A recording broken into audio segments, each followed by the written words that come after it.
이 인생을 살다 보면 인간관계라는 것이 참 녹록하지가 않습니다. 나이를 먹어가면서 책을 보고 유튜브 영상도 보고 나름대로 하나씩 공부하면서 깨닫고 스스로 성장했다 느끼는데도 여전히 인간관계는 어렵고 상처를 받습니다. 하지만 더 나은 인생을 살아가기 위해서는 지금처럼 노력할 수밖에 없는 것 같습니다. 이번 영상에서는 비판적인 염세주의 철학자 쇼펜하우어답게 조금은 다른 인간관계 처세술에 대해서 함께 나누고자 합니다. 인간은 선천적으로 고독하며 모든 불행과 고뇌의 근원은 인간관계에 깊숙이 박혀 있다. 인간의 모든 불행은 혼자 있을 수 없어서 생기는 것이다. 그 원인은 인간이 본질적으로 배신을 하기 때문이다. 생존 본능에서 비롯된 자기 이익을 향한 인간의 이 원초적 특성은 인간관계라는 거대한 바다를 항해할 때 꽤나 주의가 필요하다. 인간은 자원이 부족할 때 서로 협력하기보다는 경쟁할 가능성이 더 높다는 것이 보편적인 개념이다. 그러니 굳이 다른 사람에게 친절하고 관대하지 마라. 지나치게 관대하고 다정하면 상대방은 무례해진다. 우정이나 사랑의 유대가 깨졌을 때 그것을 바로잡고 회복시키려 하는 것은 본능적이고 즉각적인 반응일 수 있다. 그러나 모든 관계가 회복되는 것은 아니라는 것을 알아야 한다. 모든 관계에는 강요와 고충, 위험이 따른다.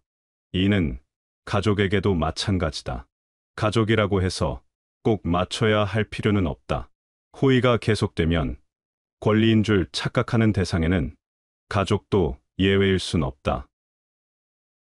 인간의 진정한 자아가 드러나는 것은 오롯이 혼자일 때이다. 온전히 혼자가 되어 고독을 받아들일 줄 아는 사람만이 자신의 진정한 자아를 발견할 수 있다. 내면이 풍요로우면 스스로 만족할 줄 알기에 굳이 관계를 맺고 만들 필요가 없다. 물론 사람과의 관계에서 일부러 고립될 필요는 없다. 어떤 관계를 맺을 때는 균형 감각이 특히 중요하다.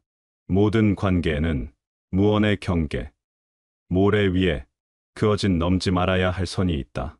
이러한 경계를 무례하게 넘어서면 관계를 끊어야 하는 어려운 결정을 내려야 한다. 우정은 복잡하고 입체적이기에 항상 표면에 보이는 것과는 다를 수 있다. 견고하고 오래가는 것처럼 보이는 우정은 한순간에 예기치 않게 붕괴되어 바다에 쓸려간 모래성처럼 빠르고 갑작스럽게 사라진다. 이러한 관계는 종종 기쁨보다 고통을 더 많이 가져온다. 이는 우정을 포함한 모든 관계가 일정 수준의 경계심을 가지고 접근해야 한다는 냉철한 알림이다. 과도한 친절이나 관대함은 종종 다른 사람들로 하여금 경계를 허물게 만들어 역효과를 만들어낸다. 계속되는 호의가 반복이 되면 그것은 어느 순간 권리로 변모한다. 다른 사람을 돕는 것은 도움을 소중히 여기는 사람들을 위해서만 해라. 끊임없이 위로만 향하는 시선이 인간의 결점이다. 그리고 그것은 불행으로 이어지기 쉽다. 도달할 수 없는 위를 향해 애쓰는 것보다 자신을 낮추고 아래를 보는 것이 낫다. 너무나 과하게 보이는 행복 뒤에는 감춰진 불행이 크게 자리하고 있을지 모르니 한 번쯤은 의심하고 경계하라. 인간관계는 친절을 무조건 베푸는 사람이 아니라 보답하는 사람과의 관계이다. 불화 속에서는 항상 중립의 입장을 취하고 말을 아껴라. 세상은 넓고 인간의 본성이 심어준 두려움은 그보다 더 깊다. 은폐는 과실을 이기고 침묵은 계시를 이기는 법이다. 살면서 문득 지난 날을 돌이켜보면 착한 사람으로 인정받기 위해 노력하는 게 얼마나 가치가 없는지 알게 된다. 인간관계는 적당한 선의만으로 관계를 유지하라. 친밀하지 않은 경우 과한 친절은 필요하지 않다. 잘해주다 보면 타인은 그것을 당연하게 여기고 어느새 선을 넘는다. 그냥 필요 정도에 따라 적당하게 균형 잡힌 관계 정도만 유지하는 게 좋다. 오가며 인사를 하는 사이, 이야기는 하지만 개인적인 이야기는 나누지 않는 그 정도로 이해하면 좋을 것이다. 시기와 질투 없는 현명한 인간 관계를 위해서는 어떻게 해야 하는가? 답은 간단하다. 바로 자신이 맡은 바를 성실하게 열심히 하고 그것을 바탕으로 실력으로 위아래로 인정을 받고 존중받는 것이다. 자신의 일에 집중한다면 다른 이들이 함부로 대할 수 없다. 모두에게 사랑받을 수는 없지만 나를 싫어할 이유 또한 없을 것이다. 다른 이들에게 너무 많은 것을 기대하지 말고 받으려 하지 마라. 이는 헛된 기대이다. 어차피 인간은 고독한 존재이다. 그래서 타인에게서 자유로워지는 연습이 필요하다. 남의 시선을 중요하게 여기는 습관은 굳어지면 굳어질수록 삶은 그만큼 해롭고 불리해진다. 사회적 기대의 족쇄와 시선을 신경 쓰지 마라. 인간은 사회의 시선에 사로잡혀 삶의 상당 부분을 허비한다. 다른 사람의 시선을 신경 쓰는 것은 그들의 노예와 다를 바 없다. 노예는 늘 주인에게 속박되어 있고 그의 눈치를 살피고 명령에 따라 살아간다. 우리가 겪었던 걱정과 두려움의 절반 이상이 남의 시선을 의식한 우려에서 왔다. 타인의 시선은 병증과 같다. 쉽게 상처받는 자존심, 허영심과 자부심, 체면도 모두 남의 시선이라는 뿌리에서 나온 것이다. 하루빨리 남들의 시선에서 벗어나 혼자가 되어라. 행복하기 위해서는 진정한 자아와 남의 눈에 비친 자신을 확실히 구분해야 한다. 타인의 관심과 시선에 얽매이지 않고 사는 사람만이 행복해질 수 있다. 사람들은 배신의 대부분이 전혀 알지 못하고 친하지 않은 사람이라고 생각한다. 하지만 생각해보라. 친밀한 관계이기에 배신이 일어나고 그로 인해 상처를 받는 것이다. 그저 그런 관계의 사람은 배신할 거리가 없고 있더라도 그로 인해 상처받을 일도 없다. 친밀한 관계에 대한 환상은 나를 안도감에 빠지게 하고 상대가 등 뒤에 숨기고 있는 발톱과 이빨을 알아채지 못하게 한다. 나와 가장 가까이 있는 사람이 때로는 우리에게 가장 깊은 상처를 주고 삼키기 어려운 아주 쓰라린 약이 될 수 있음을 잊지 말라. 사람과의 관계에서 100% 신뢰라는 것은 있을 수 없다. 그러니 스스로 지키고 성장시키기 위해 노력하라. 인간은 본질적으로 타인의 행위와 태도에 돌을 던지는데 재빠르다. 그런 사람은 일반적으로 상대방의 실수에만 집중하면서 자신의 결점은 안중에도 없다. 이기적인 성품을 지닌 사람은 늘 비탄에 빠지며 타인의 감정 따위는 무시한다. 이러한 사람들이 던진 돌에 행여라도 분노하거나 실망하지 말라. 자신이 아닌 타인의 일에 참견하고 관여하고 싶은 욕망은 인간에게 스며든 원초적 본능이다. 삶이란 끝 없는 괴로움과 같다. 언제나 좋을 것이라 생각하지 마라. 행복은 아주 잠깐 스쳐 지나는 것이다. 끊임없는 행복과 쾌락 만족을 추구하다 보면 필연적으로 진정한 행복이란 것을 알 수 없는 삶을 살게 된다. 삶이란 고통과 불안함이 존재할 수밖에 없다는 것을 인정하고 받아들여라. 이 인생의 고난과 시련은 어쩔 수 없는 평생의 동반자다. 본질적으로 인간은 고독 속에서 삶의 여정을 횡단한다. 홀로 역경에 맞서고 궁극적으로 홀로 죽음에 직면한다. 이 인생은 일련의 도전과 시련이다. 기쁨의 파도는 더덥고 슬픔의 폭풍이 너무 흔하게 일어나는 격동의 바다로 볼 수 있다. 이 복잡한 여정에서 고독과 외로움은 길을 안내하는 등불 역할을 할 수 있다. 고독과 외로움의 진정한 힘은 인내하는 것으로 끝나지 않는다. 고통과 외로움의 궁극적인 본질은 그 안에서 삶의 의미와 목적을 찾는 것에 있다. 간혹 혼자이기에 느끼는 편안함도 이에 기인한 것이다. 다만 외로움과 고독에는 약간의 차이가 있다. 외로움은 고독을 즐기지 못하는 고통을 뜻하는 반면, 고독은 혼자인 그 순간에 발견되는 평온함, 편안함을 나타내는 것이다. 고독에 대한 두려움은 사람과 어울리고자 하는 본성을 끄집어낸다. 그리고 고독이 두려워 관계를 맺고 어느새 군중 사이에 있다.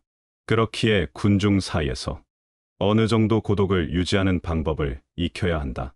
어떤 생각이 든다고 해서 그것을 즉시 다른 사람에게 말하면 안 된다. 다른 사람의 말을 지나치게 믿어서도 안 된다. 도덕적으로나 또는 사상적으로 다른 사람에게 너무 많은 기대를 해서도 안 된다. 또한 다른 사람의 견해에 대해 담담해지고 흔들리지 않는 태도를 길러야 한다. 왜냐하면 이것이야말로 제대로 된 관용을 기르는 가장 실제적이고 실현 가능한 방법이기 때문이다. 이제 조금은 알 것 같은가? 인간이 자신의 자아를 발견하고 인생의 의미를 깨닫는 과정이 바로 고독이다. 그러니 타인에게 친절할 필요가 없다. 인간관계를 맺을 때는 어떤 자세를 취해야 할까? 아무리 가까운 사이라도 항상 주변 사람들이 떠날 수 있다는 것을 염두에 두고 다른 사람에게 나란 존재가 필요 없더라도 마음의 상처를 받지 않고 지장이 없도록 내면의 힘을 길러야 한다. 일생은 짧다. 누군가를 위해 살 여유 따위는 없으며 타인이 우리 생각을 좌지우지하게 만들어서도 안 된다. 유한한 삶을 저버리지 않기 위해서 우리는 우리에게 주는 모든 기회를 전력으로 움켜쥐어야 한다. 고독을 받아들이고 의존의 사슬을 끊어라. 이러한 시련의 시간을 통해 우리는 꽃 피우며 더 강해질 수 있다. 고통의 다른 모습은 행복이지만 실제로 고통이 행복이 되는 경우는 인생에서는 흔히 접할 수 없는 진귀한 순간이다. 고통은 사람을 성장시킬 수 있으며 근심은 사람을 더욱 성숙하게 만든다. 사는 게 쉽지 않다는 걸 명확히 알아야 자신이 가지고 있는 모든 것을 아끼고 사랑하게 된다. 인간은 언제나 나에게 없는 것만 생각하고 강렬하게 원한다. 그것이 바로 인간의 본성이다. 그리고 이러한 태도는 인생을 더욱 비참하게 만든다. 이 인생을 진정으로 즐기기 위해서는 현재를 즐길 줄 아는 것이 가장 중요하다. 미래는 현재가 모여서 만들어지는 것이다. 우리는 불행의 존재가 아니라 도전의 존재이며 바로 그 도전이 우리의 존재를 풍요롭게 한다. 우리는 끊임없는 발전과 도전의 삶을 살아야 한다. 로마의 격언 중에 천성은 아무리 쫓아내도 되돌아온다라는 말이 있다. 인간이 태어날 때 갖고 나온 고유한 성격과 개성은 절대로 바뀌지 않는다. 3살 버릇이 여든까지 가는 것이 아니라 태어날 때의 성격을 무덤까지 갖고 가는 것이다. 어떤 이유로든 한번 절교한 친구와 화해하는 것은 잘못이다. 그 친구는 훗날 똑같은 상황에서 똑같은 실수나 잘못을 되풀이할 것이기 때문이다. 그때 가서 그럴 줄 몰랐다고 말하거나 비난해봐야 소용없다. 그러니 절교한 친구하고는 절대 화해하지 마라. 고독을 사랑하는 습관을 가져야 한다. 개성이 확연히 뚜렷한 사람들은 본질적으로 고독과 함께일 수밖에 없다. 이러한 성향은 타고난 것으로 시간이 지남에 따라 해방감과 편안함을 줄 수 있다. 이 고독을 자신의 동반자로 생각하는 습관까지 만든다면 그것이 제2의 천성이 되기도 한다. 심지어 고독은 창의성을 키우는데 도움이 된다. 고독에 잠기는 것은 내면의 생각과 감정의 미로를 가로질러 독특한 시각과 생각을 발견할 수 있는 기회를 제공한다. 고독은 당신의 생각을 깊이 파고들 수 있는 시간적, 공간적 사치를 제공한다. 고독을 즐기는 습관을 키우고 싶다면 혼자 충분한 시간을 보내고 자기 자신과 친구가 되는 것이 중요하다. 그렇게 나이가 들어감에 따라 고독이 편안함과 단순함의 원천이 될 수 있음을 인식해야 한다. 고독은 물에서 물고기를 발견하는 것처럼 아주 자연스럽다. 내면의 풍요로움이 넘치는 사람은 타인에게 기대지 않는다. 내면의 자아가 부족할수록 외적인 요소에서 끝없는 자극을 얻으려 한다. 하나, 내면의 자아가 풍요롭다면 스스로의 주인으로서 자신의 내면에서도 즐거움과 행복을 찾을 수 있다. 이 과정을 통해 자신을 이해하고 감정을 인식하고 자신의 생각을 이해할 수 있다. 그리고 외부와의 상호작용 시 보다 성공적이고 만족스러운 인생을 살아갈 수 있다. 우리는 간혹 인생에 대해 불평하지만 때로는 가장 큰 기회이자 선물이 될 수도 있다. 인간의 본성을 고려해보면 많은 사람들을 만나고 친구가 많을수록 더 많은 불만이 당신을 둘러싸는 것은 너무나도 당연하다. 쇼펜하우어가 이야기했던 내용들을 최대한 이해하기 쉽게 풀어서 전달하려 했는데 잘 되었는지 모르겠습니다. 30대 초 쇼펜하우어를 처음 알게 되었을 때가 생각납니다. 비판 일변도의 사상이 너무 불어라. 이 사람은 왜 이렇게 비판적이기만 할까 생각했었습니다. 쇼펜하우어는 모든 사람은 자신의 이해 정도와 인식의 한계 내에서만 세상을 바라볼 뿐이다. 라고 이야기했는데 그때의 제가 딱 그 정도였던 것 같습니다. 오히려 비판적인 염세주의자였기에 남들보다 조금 더 정확하고 날카롭게 세상과 인간관계에 대해 이야기할 수 있었던 것 같습니다. 쇼펜하우어의 이야기가 공감되셨길 바랍니다. 지금까지 방구석 철학이었습니다. 긴 영상 시청해 주셔서 감사합니다.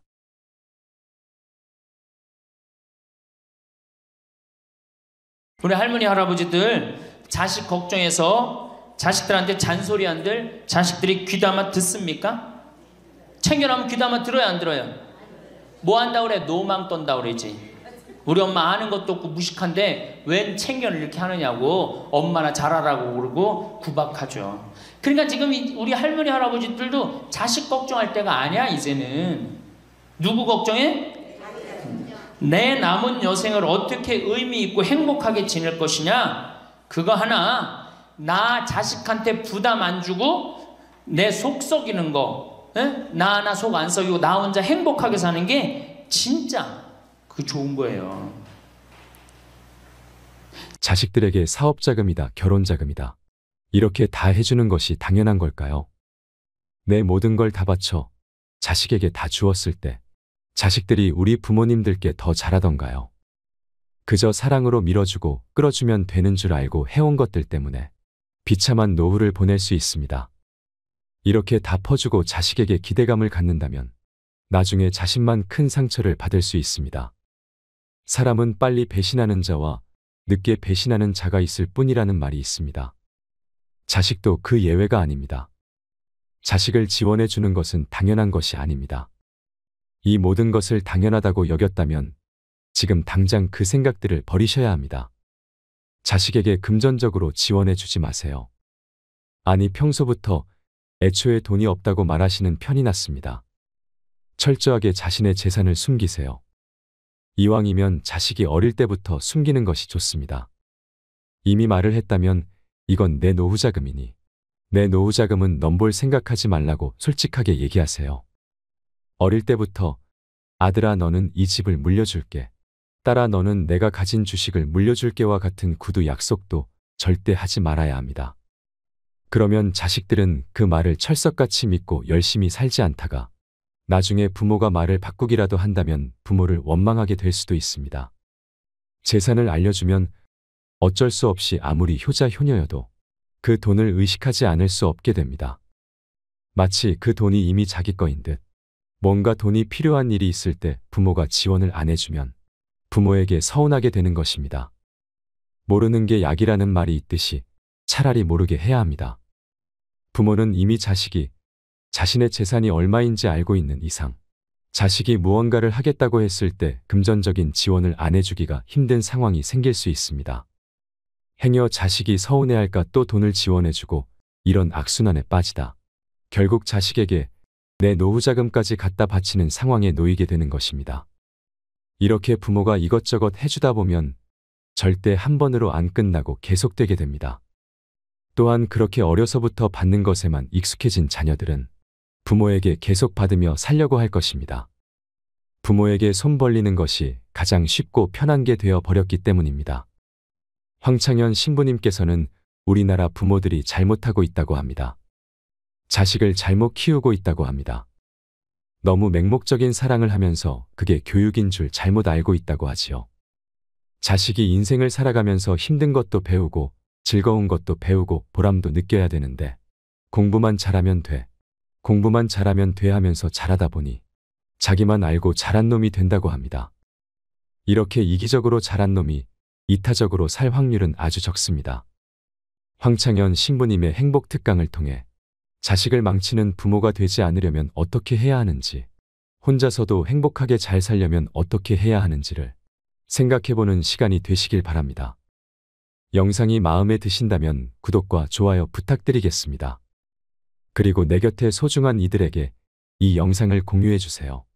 제가 비산동에서 보좌 신부할 때 고해성사 들어보면 맨 자식 욕하는 할머니들 천지였어요. 맨. 우리나라가 자식에게 이 사교육비로 쏟아붓는 돈이 세계 1등입니다. OECD 국가, 경제개발협력기구 국가 중에 1등이에요. 1등. 올해도 자식한테만 사교육비가 얼마 들어가? 20조 원을 쏟아넣었어요. 공교육비 말고 학교 가는 학비, 책값 이런 거 말고 학원 보내고 과외시키는 것만 20조 원을 쏟아놓은 거예요. 에이, 정신 나간 거죠. 이렇게 있는 돈 없는 돈 쏟아서 자식한테 쏟아붓는데 늙은 부모 안 찾아가기로 세계에서 1등이 어디예요? OECD 국가 중에 우리나라가 1등이에요. 엄청나게 받았는데 그거 부모한테 되돌려줘요? 안 되돌려줘요? 되돌려주지 않아요. 이게 받아만 한 자식은요 줄 모릅니다. 받아만. 근데 우리나라 부모님들이 교육을 정말 잘못하는 게 뭐예요? 초등학교, 중학교, 고등학교, 대학교, 대학원 장가 갈 때까지 어떻게 해? 다 해줘, 다 해줘. 자기 허리 휘는 거 모르고. 미국은요 10살이 돼 애가 10살이 되면은 동네에서 얘네들은 16살이면 운전면허증을 딸 수 있어요. 16살이면. 그럼 10살 생일 때 얘네들이 뭘 하느냐 하면은 동네에 돌아다니는 차, 자기 마음에 드는 차 있죠? 그걸 찍어요. 저 집의 아저씨 저 차는 내가 나중에 6년 후에 살 거다. 그 6년 후에 사면 우리나라는 당장에 6년 후에 누구한테 매달려? 엄마한테 사달라고 매달리잖아요. 근데 얘네들은 절대 안 그런다는 거예요. 그 차를 사기 위해서 아르바이트를 하는 거예요. 돈을 모으는 거예요. 이 미국의 대학생들은 아르바이트를 36% 하는데 우리나라 대학생들은 아르바이트를 5%밖에 안 해요. 그러니까 얘네들 6년 동안 돈을 모으는 거예요. 그러면은 자기가 그 차를 찍으면 그 차 주인은 알고 있어요. 저 아이가 내 차를 살라고 찍어 놓은 거다. 그럼 6년이 지나면 차가 꼬물될 것 같아? 안 꼬물될 것 같아? 꼬물되죠? 그래도 절대 안 판다는 거예요. 왜냐하면 찍어 놓은 아이가 있으니까. 그래갖고 6년이 지나면은 걔가 6년 동안 모아둔 돈이 얼마나 되겠어. 그래갖고 16살 때 운전면허증이 따면은 그 집에 온대요. 내가 아저씨 차 살라고 6년 동안 돈을 모았다. 근데 6년 동안 모아갖고 모자라잖아요. 근데 이미 차는 고물이 다 돼 있고 그러면 그 아저씨가 너 잔디 앞으로 6개월 동안 깎어라. 그러면 내가 이 차를 줄 테니까. 그렇게 해서 자기 차를 구입한다는 거예요. 그러니까 걔네들은 미국의 아이들도 차 하나를 구입해도 어떻게 아무리 부잣집 아이들 때더라도 다 자기가 아르바이트해서 하는 거예요. 그 16살만 되면 독립한다고 생각을 해요. 차 자기가 구입하죠. 집도 자기가 구입합니다. 결혼해서 살 집도 자기가 돈 벌어서 다 해요. 그리고 여자를 데리고 오지 우리나라처럼 일단 여자 데리고 오면 부모님이 집 얻어주는 이 기가 막힌 거죠. 여러분들 우리나라 60대 되신 부모님이 자식 뒷바라지 책임져주는 비율이 83%예요. 그러니까 대부분의 할머니 할아버지들이 60이 돼도 누구 뒷바라지 해주느냐고 허리가 휘어? 자식들 뒷바라지 안 하고 허리가 휘는 거예요. 우리 집에 캐나다 원어민 선생님, 수원에 있는 중학교 영어 원어민 선생님이 일주일 동안 우리 집에 와서 농사를 배웠어요. 그런데 이름이 디아나라고 그러는 여선생님인데 내가 그 친구랑 이렇게 얘기를 하는데 한국에 오니까 너무너무 이상하대요. 뭐가 이상하냐고 그러니까 애들이 학원 다니는 것도 이상하지만은 고등학교, 대학교 결혼할 때까지 부모가 돈 다 대주는 게 이상하다는 거예요. 자기네 캐나다가 우리나라보다 훨씬 잘 살아요. 자기네 나라는 고등학교 졸업하면은 부모님 이제까지 키운 거 고생했다. 그리고 그 다음에 다 자기네들 알아서 독립한대요. 부모님 그동안 하드워크 열심히 일했다 이거예요. 근데 그 늙은 부모님한테 붙어갖고 부모님 괴롭히면 안 된다 이거죠. 근데 우리나라는 그런 생각 해야 안 해요. 마지막까지 다 뺏어 먹는 거지.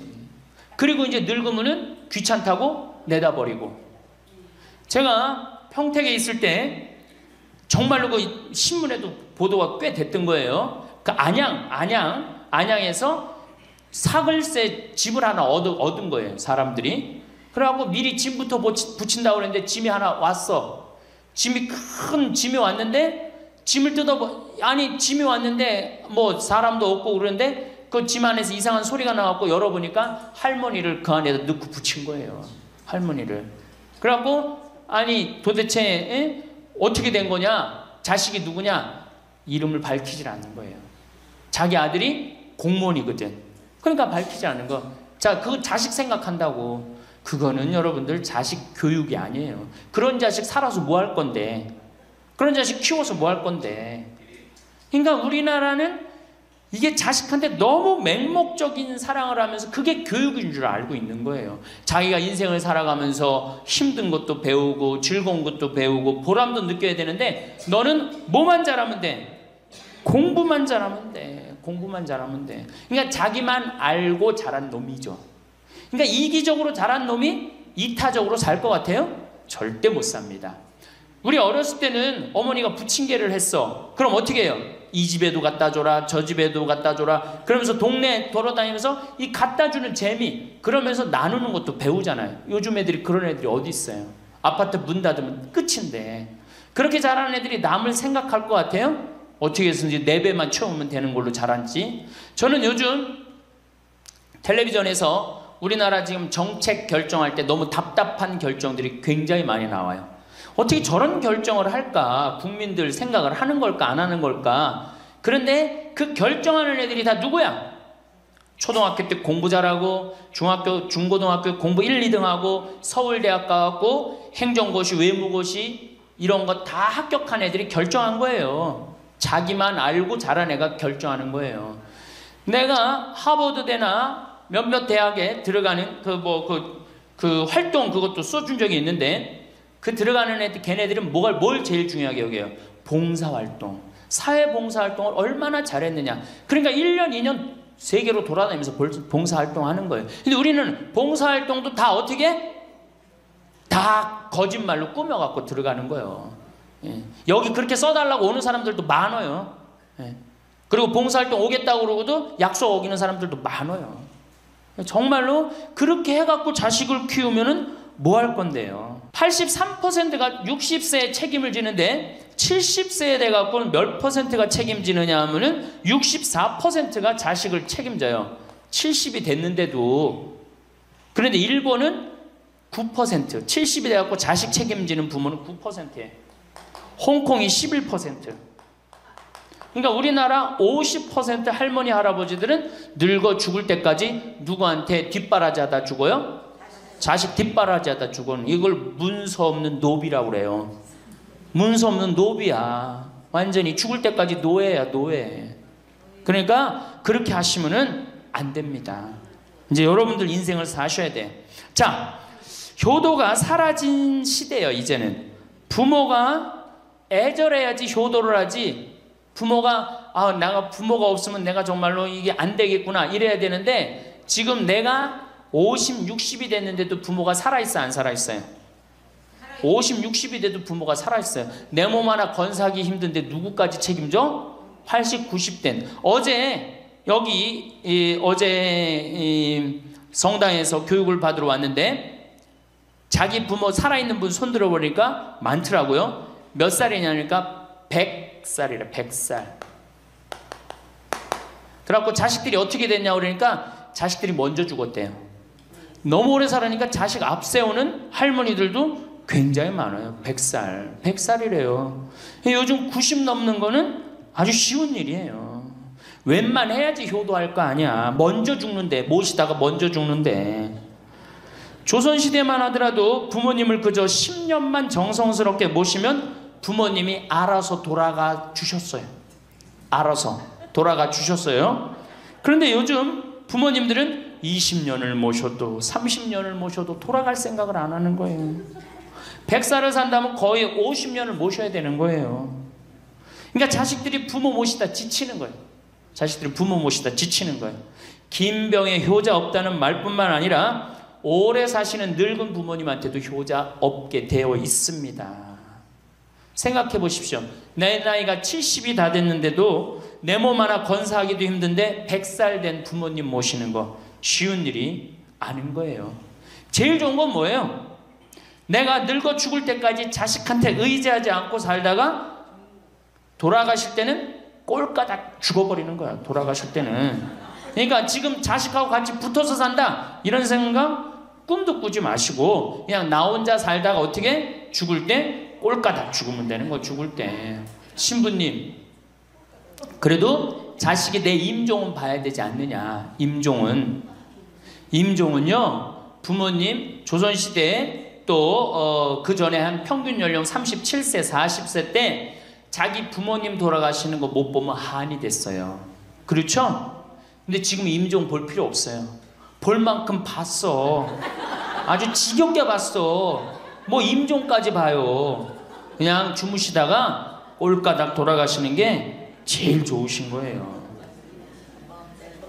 이 꼴까닥 돌아가시는 방법은 내가 이제 네 번째 시간에 알려드리도록 하겠습니다. 신부님 어떻게 꼴까닥 돌아가는 방법이 있습니까? 방법이 있어요. 꼴까닥 죽는 방법이 있어요.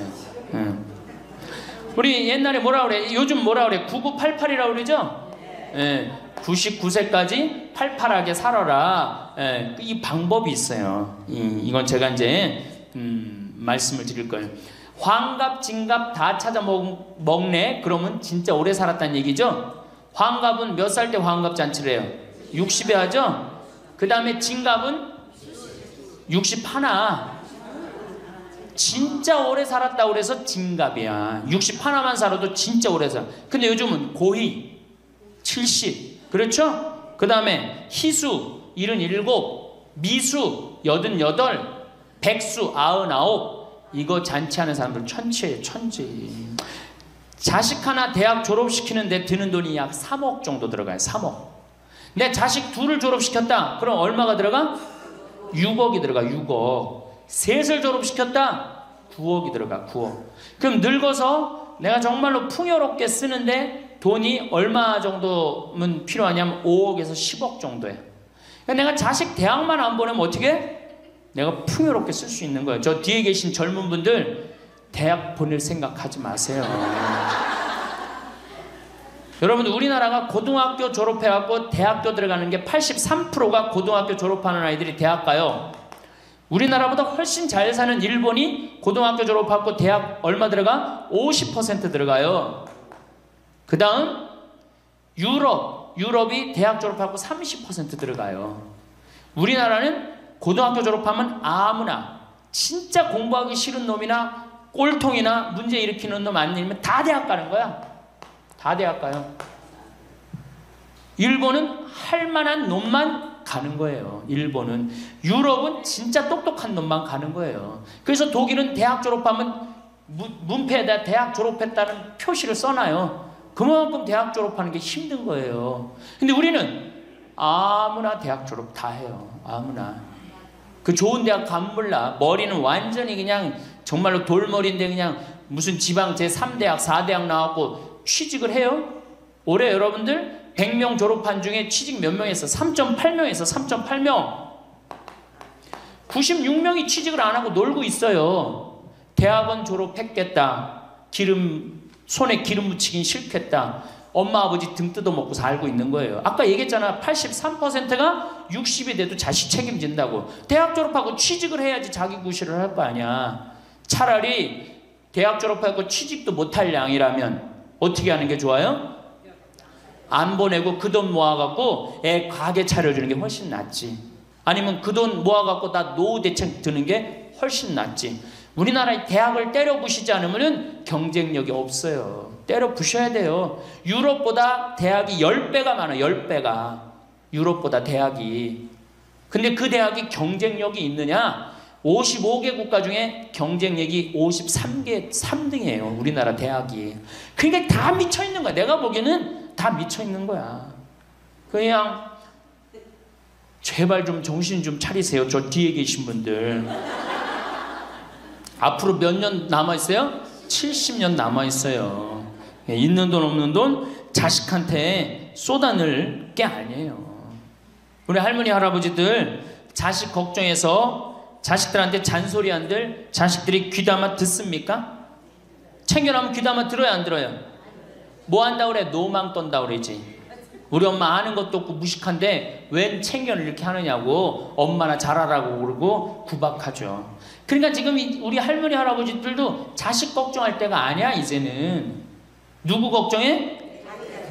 내 남은 여생을 어떻게 의미 있고 행복하게 지낼 것이냐, 그거 하나. 나 자식한테 부담 안 주고 내 속 썩이는 거, 나 하나 속 안 썩이고 나 혼자 행복하게 사는 게 진짜 그 좋은 거예요. 제가 외국 여행 다녀보니까 선진국에서 돈 쓰는 사람들은 다 할머니 할아버지들이에요. 백화점에서 양장 사 입고 양복 사 입는 분들 다 누구야? 할머니 할아버지들이에요. 내가 뭐 프랑스 파리 쌍젤리제 거리, 그 다음에 이탈리아 나보나 광장 이런 데 다 다녀보잖아요. 밤에 누구만 돌아다녀요? 할머니 할아버지들만 돌아다녀요. 거기서 다 팔짱 끼고 나와서 와인 마시고 맥주 한 잔 마시고 그리고 들어가세요. 우리나라 명동 밤거리에 누구만 돌아다녀요? 젊은 애들만 돌아다니죠? 할머니는 그 시간에 뭐해? 뒷방에 쥐처럼 웅크리고 있는 거예요. 정말로. 그래갖고 명동에 나가면 할머니들 할아버지들 구경할 수 없는데 탑골 공원에 가보면 할머니들이 거기서 뭐하고 비둘기하고 놀고 있잖아. 놀아주는 사람도 없으니까 비둘기하고 놀아주고 있는 거예요. 제발 그러지 마시고 가지고 있는 거 쓰고 돌아가세요. 쓰고. 그리고 제발 다니세요. 그리고 우리 할머니들 지금 오늘 1박 2일 이렇게 나와주는 거 이거 며느리한테 굉장히 좋은 거예요. 나 며느리랑 산다 한번 손 들어봐. 며느리랑 사는. 며느리랑 사는 분은 가능한 한 집에서 자꾸 나가주는 게 좋은 거예요. 하루라도 집을 비워주는 게 며느리가 좋은. 생각해봐. 30년 40년 시어머니하고 같이 산다고 생각을 해봐요. 아침부터 저녁까지 그냥 얼굴 마주보고 산다고 생각해봐. 얼마나 힘들어. 귀 있을 때마다 뭐 해주는 게 좋아? 나가주는 게 좋은 거예요. 그러니까 가능한 한 나가 돌아다니고, 예? 아침에 해 뜨면 집에 나와갖고 해 지면 집에 이제 들어가는 거, 그게 좋은 거예요.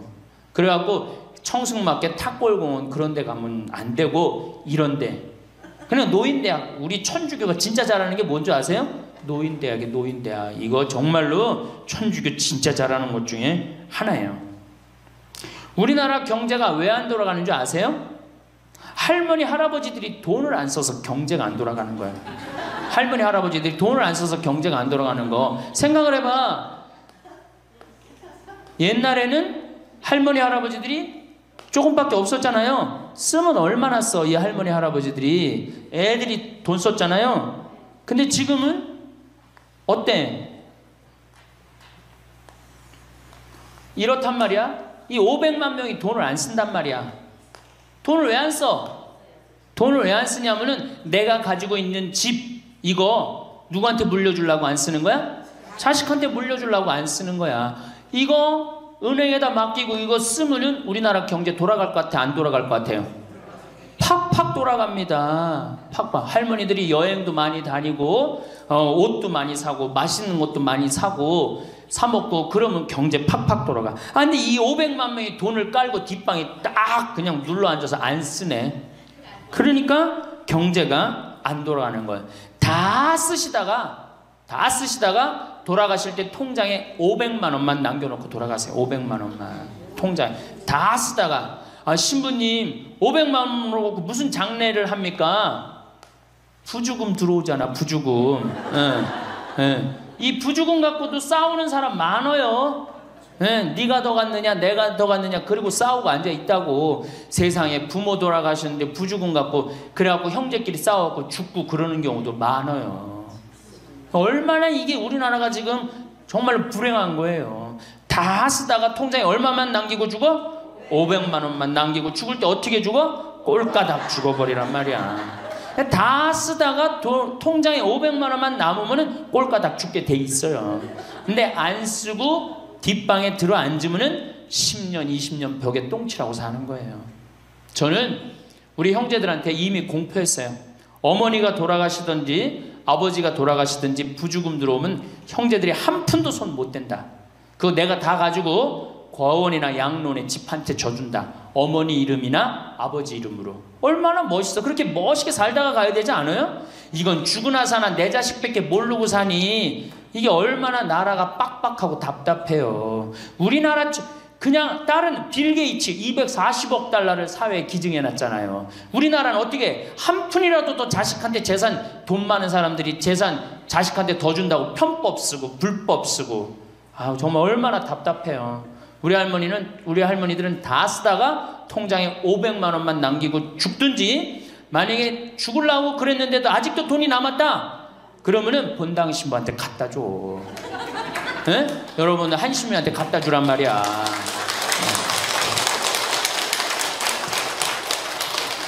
박수 치는 거 보니까 갖다 줄 의사가 있나 본데? 에? 제발 자식한테 주는 게 절대 훌륭하게 사는 게 아니에요. 자식들은 지가 알아서 살고 나는 마지막에 이제 하느님한테 빌려 썼으니 하느님의 영광을 위해서 가난하고 어려운 이웃을 위해서 희사하고 가는 거예요. 그렇게 살아야지 우리나라가 복지국가가 되고 선진국가가 되는 거예요. 부자 부모가 돌아가면은 국가재산의 반은, 본인의 재산의 반은 국가가 갖고 와 써보지도 못하고, 나머지 반은 네가 더 갖느냐 내가 더 갖느냐 형제끼리 싸워갖고 원수가 돼갖고 서로 만나지도 않아요. 네, 만나지도 않아요. 근데 가난한 집 부모가 돌아가면은 이제 우리 부모 돌아갔으니까 우리밖에 안 남았다, 서로 나눠 가질 것도 없으니까 싸우지도 않고 어떻게 우애가 더 좋아진단 말이에요. 그걸 누가 만들어? 여러분들이 결정하는 거예요. 지금 아까 물어보니까 뭐 4억 5억 아파트 한 채에 뭐 4억 5억, 야, 그 돈 남겨놓으면 자식이 좋아할 것 같아요? 서로 원수됩니다. 원수돼요. 그러니까 다 쓰다 돌아가세요. 냉면 먹고 싶으면 큰아들이 사줄래나 둘째 아들이 사줄래나 막내딸이 사줄래나 여름 내내 기다렸는데 한 놈도 와서 안 사줘. 그 억울해 안 억울해? 아니 냉면이 얼마나 한다고? 5천 원이면 사 먹잖아요. 그럼 내 돈 주고 내가 가서 사 먹으면 되는 거를 큰아들이 사줄래나 둘째 아들이 사줄래나 막내딸이 사줄래나 그걸 기다려. 그렇게 청승을 떨고 살아요. 내가 가서 내가 사 먹으면 되는 걸. 근데 평생 나를 위해서 써봤어 안 써봤어? 이젠 써보세요. 날 위해서 쓰는 연습을 하세요. 그래야지 나라 경제가 돌아가는 거예요. 나무는 뿌리가 썩으면은, 나무는 튼튼하지 못해요. 열매는 맺을 수가 없어요. 근데 우리나라는 지금 뿌리 썩어요 안 썩어요? 노인이라는 뿌리, 부모라는 뿌리가 썩잖아요. 그러니까 나무가 튼튼하겠어, 열매가 튼튼하겠어요? 이 열매들 내가 보기에는 요즘 중고등학교 젊은 애들 다 썩었다고 표현하면 좀 과할지 모르지만 내가 보기엔 96%는 대학까지 졸업하고도 놀고 앉아 있어요. 그러니까 제발 여러분들 그렇게 하지 마시고, 그렇게 할 양이라면 차라리 내가 남은 인생, 이제까지 자식 고생시켰고 자식 공부하느냐고 고생했죠. 그렇죠? 그 다음에 노동해내냐고 고생했지. 이제 65세 넘어서 인생이 휴가 기간 아니야. 휴가라면 휴가를 멋있게 쓰다가 죽어야 될 거 아니에요. 이제 우리 할머니 할아버지는 휴가 아니야 지금? 휴가죠? 휴가라 오늘 여기 1박 2일 동안 온 거 아니에요 여기 지금? 그렇죠? 근사하게 살다가 멋있게 살다가 죽을 때는 통장에 500만 원 남겨놓고 죽을 때는 어떻게? 꼴까닥. 감사합니다. 황창현 신부님의 강의가 어떠셨나요? 영상을 보신 분들 중에는 나는 이렇게까지 해줬는데 자식들은 왜 내가 해준 만큼 해주지 않지라고 생각하며 자식과의 관계가 파탄에 이른 부모님들도 있을 것입니다. 물론 이것을 자식 탓으로만 보기는 어렵습니다. 요즘 강남 아파트들 중에서 빚 없이 산 집이 없다고 합니다. 전세집을 구하러 다니다 보면 그렇다고 하는데요. 그 이유가 예전에 무리한 대출로 집을 산 사람들이 있어서이기도 하지만 돈 많은 할아버지 할머니들이 집을 두어 채 사두시고 자식들에게 하나씩 물려주려다 생긴 일이라고 합니다. 하지만 이렇게 할 경우 세금이 문제가 되기에 작년쯤 하나 두 개 정도는 증여를 많이 하셨다고 합니다. 그렇게 자식들 이름으로 넘겨주니 자식들이 다니던 회사를 관두고 다른 사업한다고 증여받은 집을 대상으로 담보대출을 받았답니다. 이외에도 아버지 공무원 연금으로 빚잔치한 아들 이야기가 있습니다. 이 아들은 그 귀하디 귀한 아버지 연금을 빌리기 전에 자기가 나중에 돈을 벌어 부모를 다 모시겠다고 말했답니다. 결과는 어땠을까요? 당연히 아들은 그 약속을 지키지 않았습니다. 사람 욕심이란 게 참으로 무섭습니다. 이런 경우 말고도 내 노후 자금을 탈탈 털어 2억을 현금으로 주면서 결혼시킨 집도 있고 여러 가지 안 좋은 케이스들이 많습니다. 부모야 자식을 생각하는 마음에 그리고 자식이 좀 더 쉽고 편하게 살라는 마음으로 그러시겠지만 그런 좋은 마음이 오히려 자식에게는 독이 될 수도 있습니다. 그러다가 부모 자식 간에 싸움이 나기도 한답니다. 하지만 이게 한편으로는 다 부모가 자식을 경제적으로 독립시키지 못해서 생긴 일이 아닌가 싶기도 해서 답답한 마음이 들기도 합니다. 부모님들께 감히 말씀드립니다. 자식들을 향한 맹목적인 애틋한 마음은 그만 접어두시고 힘들게 산다 하더라도 너무 주지는 마세요. 돈 벌기 어려운 거 알아야 부모 돈도 어려운 줄 안답니다. 저는 이것에 100% 공감합니다. 자립심을 길러주지 않고 돈만 주게 된다면 그 돈 소중한 줄 모르고 막 쓰고 다니다가 계속 부모에게 손 벌리는 경우가 부지기수입니다. 혼자서도 행복하게 잘 살려면 우리는 다음과 같은 것들을 준비해야 합니다. 첫째로, 우리는 혼자 있을 때도 할 수 있는 취미가 필요합니다. 할 게 없으니 다른 사람에게 관심이 가고 의존하게 되는 것입니다. 할 게 있다면 오히려 내 삶을 즐기기 바빠 자식들이나 다른 사람의 연락이 귀찮아질 수도 있습니다. 그만큼 하루를 재밌게 살 수 있습니다. 만약 자식들이 아니라 이런 취미 생활을 같이 할 수 있는 친구들이 있다면 더 만족한 삶을 살 수 있습니다. 둘째는 경제력입니다. 돈이 없다면 이런 취미를 만드는 것도 힘들어지게 되고 뭘 하려고 해도 할 수 있는 것이 없어지기 때문에 경제력은 굉장히 중요한 요소 중 하나입니다. 이러한 이유 때문에 더더욱 내 재산을 다 퍼주며 자식에게 지원을 해주지 않는 것이 현명합니다. 사실 나이가 들수록 돈을 벌기가 힘들어질 수도 있습니다. 그렇기 때문에 한 살이라도 젊을 때 모은 돈들을 자식에게 주지 말고 잘 아껴가며 생활하는 것도 중요합니다. 세 번째는 건강입니다. 건강하지 않다면 사는 것이 서러워집니다. 건강은 노후에는 필수적인 요소이며 앞으로도 많이 강조를 드리려고 합니다. 건강해야 취미도 만들고 하고 싶은 것을 할 수 있습니다. 건강은 아무리 강조해도 지나침이 없습니다. 우리 부모님들 아무리 힘든 일이 있더라도 꼭 건강만큼은 챙기셨으면 좋겠습니다. 오늘은 자식에게 기대지 않고 노후에 행복하게 지내는 법에 대해 이야기를 드렸습니다. 부모님들은 내가 낳은 자식은 절대 배신 안 할 거라고 하지만 이렇게 자식에게 내 인생이 좌지우지되게 놔두는 것보다 내가 혼자서도 잘 사는 방법들을 조금씩 연습해 보면 어떨까요? 이상으로 책틀맨이었습니다. 지혜를 쌓는 당신의 오늘이 아름답습니다. 더 좋은 영상으로 찾아뵙겠습니다.